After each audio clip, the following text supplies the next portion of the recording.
দেখেন তার নিজের কথাই নিজের উপরে গজব। ভাইরা আমার লক্ষ্য করে দেখুন, ওই খ্রিস্টানটা যখন রাত্রিবেলা ঘুমাইয়া গেল, তাফসীরে মাযহারিতে এই ঘটনা উল্লেখ আছে। তাফসীরের কিতাবের মধ্যে মুফাসসিরিনে কেরাম বলেন, ওই খ্রিস্টান যখন রাত্রিবেলা যখন ঘুমাইয়া যায়, তখন গভীর রজনীতে আর চাকর ঘরের ভিতরে প্রবেশ করে কোনো কারণবশত আগুন নিতে যায়। আগুন আনার জন্য ঘরের ভিতরে প্রবেশ করেছে। আগুন নিয়ে যখন চলে আসবে, আগুন জ্বালাইলে দেখবেন কিছু ফুলকি আসে, এদিক সেদিক উড়াল মারে।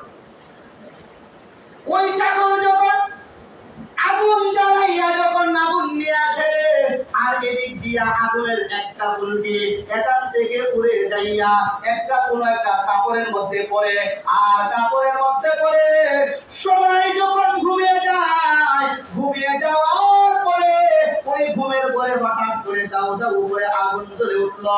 আগুন জ্বলে উঠে ওই খ্রিস্টান সহ তার পরিবার যারা ছিল সকলেই সহ ঘর বাড়ি সহ সব কিছু জ্বলে পুড়ে ছারখার হয়ে গেছে। কার কথা? নিজের কথা। সে মিথ্যাবাদী।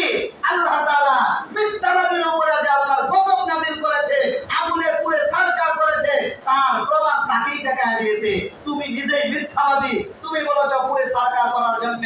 এজন্য আল্লাহ তাআলা এই আগুনের মাধ্যমে ঘুমের ঘরে তার ঘর সহ, তার নিজে সহ এবং পরিবার সহ সবাইকে পুড়ে ছারখার করে কাবাব বানায় দিয়েছে। কাবাব।